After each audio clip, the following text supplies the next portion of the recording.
आज की वीडियो में मैं आपको बताऊंगी कि मेरी एक छोटी सी आदत की वजह से किस तरह मैं मेहमानों के आने पर पुरसुकून रहती हूँ और साथ ही साथ आपके साथ मज़ेदार कोफ्तों की रेसिपी भी शेयर करूंगी। तो वीडियो स्टार्ट करते हैं। So let's get started. अस्सलाम वालेकुम। उम्मीद करती हूँ आप सब ठीक ठाक होंगे, मज़े में होंगे और अल्लाह की रहमतों और बरकतों को खूब खूब एंजॉय कर रहे होंगे। जैसा कि इस दिन का आगाज़ जो है ना वो नमाज से हो जाता है। उसके बाद जो है ना मैंने पानी पिया। पानी पीने के बाद मैंने सोचा कि मैं कपड़े प्रेस कर लूँ बच्चों के लिए, क्योंकि थोड़ा सा टाइम है। तो फिर मैंने जो है ना कपड़े प्रेस करना शुरू कर दिए बच्चों के, क्योंकि जब टाइम होता है ना तो हम उसको अच्छे तरीके से बेहतर तरीके से यूटिलाइज कर लेते हैं, तो हमें परेशानी भी नहीं होती। प्री प्लानिंग जो होती है ना वो हमेशा हमें परेशान रहने से बचाती है। इसलिए हमेशा अपने दिन की शुरुआत जो है वो बेहतर तरीके से करें और एक दिन पहले प्री प्लानिंग कर लें। आज मेरा ये शेड्यूल था कि मैंने इस तरह से ये काम करने हैं। हर रोज़ मेरा एक नया शेड्यूल होता है। मुझे पता होता है जो काम करने वाला होता है वो मैं जहन में रख के एक लिस्ट बनाकर सोती हूँ कि मैंने इस तरह से करना है। क्योंकि हमने जब काम जो है ना एक तरीके से कर लेते हैं, जब हम मोबाइल सुबह उठते ही नहीं देखते हैं और साथ ही साथ हम अपने कामों में लग जाती हैं ना, तो हमारे काम बहुत अच्छे से निपट जाते हैं। सुबह बहुत प्यारी हवा चल रही थी। आजकल आपको पता है हब्स भी बहुत ज़्यादा है और कभी कभी हवा जब चलती है ना तो बहुत ही अच्छी लगती है। तो ये दिल को बहुत पुरसुकून कर रही थी। उसके बाद मैं आ गई किचन में। किचन को देखे मैंने हर तरीके से ऑर्गेनाइज किया होता है। 70% काम अगर हमारा रात को सिमट जाए तो हमें कोई भी परेशानी नहीं होती। और इस तरह से हम साफ ज़ाहिर है बच्चे स्कूल जाते हैं तो मैं बच्चों के लिए सबसे पहले ब्रेकफास्ट बनाऊंगी। तो ब्रेकफास्ट बना के उसके बाद जो है ना फिर बाकी के जितने भी मैं काम सब आपके साथ शेयर करूंगी। इसलिए वीडियो को स्किप मत कीजिएगा। वीडियो बहुत ज़्यादा इंफॉर्मेटिव होने वाली है, इसलिए मेरे चैनल को सब्सक्राइब भी लाजमी कर दीजिए ताकि मैं और आप एक फैमिली की तरह रह सकें और अपने मसले मसाइल जो हैं वो डिस्कस कर सकें। जी फिर मैं आ गई थी रूम में। रूम की चादर मुझे लग रही थी मतलब थोड़ी सी गंदी लग रही थी, तो फिर मैंने इसको कर दिया चेंज, क्योंकि साफ ज़ाहिर है बच्चे जो है ना कभी कभी मतलब कोई चीज़ भी गिरा देते हैं, तो जिसकी वजह से जो है ना बेडशीट ख़राब हो जाती है। एक साफ सुथरा घर ही हमें पुरसुकून रख सकता है। जब हम प्री प्लान होते हैं और हमारा घर नीट एंड क्लीन होता है तो उस वक़्त हम लेडीज़ की खुशी की इंतहा नहीं होती। जिस घर के सब काम शाम मैं करके फ्री हो चुकी थी। आपको जैसे कि पता है बच्चे आजकल स्कूल जाते हैं, तो मैं आजकल जो है ना किचन के कामों में जल्दी बिज़ी हो जाती हूँ। लेकिन जब मैंने ब्रेकफास्ट अभी बनाया ही था तो मेरे भाई आ गए, तो फिर मैंने सोचा कि क्यों ना आज मैं उनके लिए कोफ्ते बनाती हूँ। तो फिर आपके साथ मैंने कोफ्ते की रेसिपी तो आपके साथ शेयर की ही थी।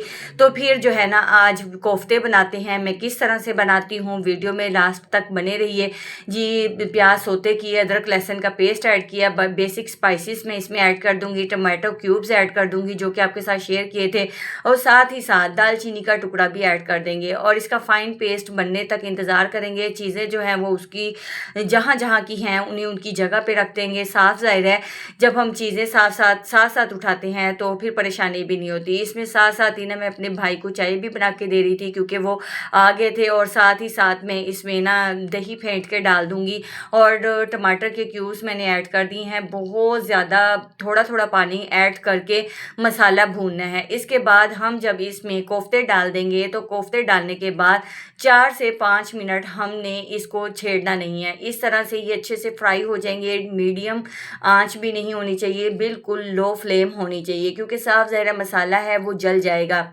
इसके बाद हम इसमें डाल देंगे पानी और थोड़ी देर हम इसे पकने देंगे। तकरीबन 10 से 15 मिनट तो लाजमी शोरबा बनेगा। उसके बाद जी हम इस पे धनिए की करेंगे गार्निश और गरम मसाला ऐड करेंगे, क्योंकि गोश्त में गरम मसाला ना डालें ऐसा कैसे हो सकता है।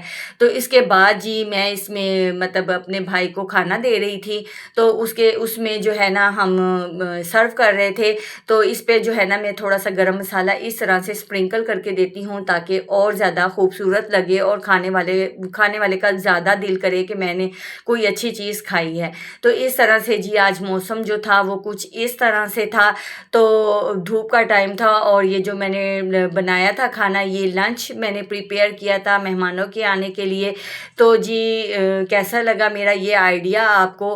क्योंकि साफ ज़ाहिर है जब हम औरतें प्री प्लान होती हैं तो हमें परेशानी नहीं होती। क्योंकि मेरे हस्बैंड भी घर नहीं थे इस वक्त जब मेरे भाई आए, तो साफ ज़ाहिर है मेरे पास कोई ला कर देने वाला भी नहीं, बच्चे स्कूल और जो है ना हस्बैंड भी घर पर नहीं थे, तो साफ ज़ाहिर है फिर किसने लेकर आना था। तो इसलिए मैंने अगर थोड़ी-सी प्री प्लानिंग की तो वो मेरे काम आ गई। औरतों की थोड़ी-सी जो समझदारी होती है वो इस तरह से काम आ जाती है। ये जी मैं आपको दिखा रही थी अपनी गुड़िया के पजामे, जो कि इस तरह से स्टिच फॉर्म में मिलते हैं। मैं अपनी गुड़िया के लिए यही यूज़ करती हूँ और साथ में मैंने शर्ट्स 3 मंगवाई थी। एक मेरी गुड़िया ने पहन ली है और 2 ये शर्टें हैं, क्योंकि साफ ज़ाहिर है बच्चे की शर्टें जो होती हैं ना, कभी बच्चे ने गीला कर दिया, कभी कुछ दाग लगा दिया, इस तरह से। तो इस तरह से मुझे ये बहुत ज़्यादा बेहतर लगता है। मैं अपनी गुड़िया को होममेड कपड़े भी पहनाती हूँ, लेकिन ये कपड़े भी मैं पहनाती हूँ, हाफ़ शर्ट होती है ना, तो बच्चों के बाजू गीले नहीं होते। तो इस तरह से बच्चों को जो थोड़ा-सा ना एक न्यू लुक भी मिल जाती है। आपको मेरी गुड़िया के ड्रेस कैसे लगे हैं ज़रूर बताइएगा, और आपको मेरी मेहमानों की प्री प्लानिंग कैसी लगी है वो भी बताइएगा। ये मेरी इसी तरह से बाज़-औक़ात प्लानिंग होती है। मैं मेहमानों के लिए पहले से ही अपने आप को रेडी रखती हूँ कि कोई अचानक आ गया, इनके बाबा घर ना हुए तो फिर मैं क्या करूँगी। इसलिए अगर हम औरतें इस बारे में सोचती हैं तो फिर हम जो है ना एक अच्छा टाइम स्पेंड कर सकती हैं। तो जी खाना-शाना हमने खा लिया था, अब मैं आ गई थी रूम में। हम थोड़ी देर मतलब बच्चे भी आ गए थे, बच्चों ने भी मतलब लंच कर लिया था।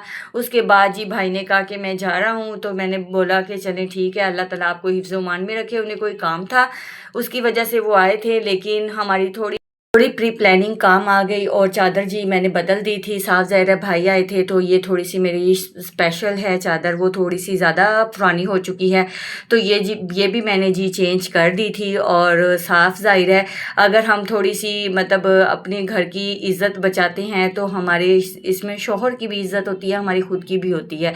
भाई थोड़ी देर बाहर बैठे थे, तो उस वक़्त मैंने जो है ना चादर बदल दी थी, तो उसके बाद जो है ना मैं वही चादर बिछा दूँगी जो कि मैंने पहले बिछाई हुई थी, और ये थोड़ी-सी ना न्यू है, इस वजह से मैंने बिछा दी थी।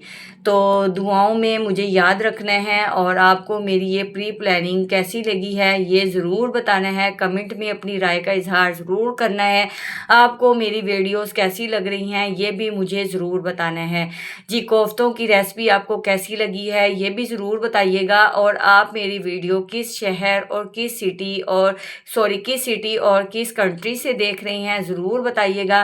जी किचन साफ़ कर दिया था, नीट एंड क्लीन कर दिया था, हर चीज़ को उसकी जगह पर पहुंचा दिया था, और इस तरह से मैं मतलब स्ट्रेस फ्री रहती हूँ। और साफ ज़ाहिर है काम को हमने चाहे जिस तरह से भी करना है, करना तो है ही, तो क्यों ना फिर उसे लगे हाथ कर लिया जाए। पेंडिंग काम फिर हो भी नहीं पाता है। दुआओं में याद रखना। मिलते हैं नेक्स्ट वीडियो में। अल्लाह हाफ़िज़।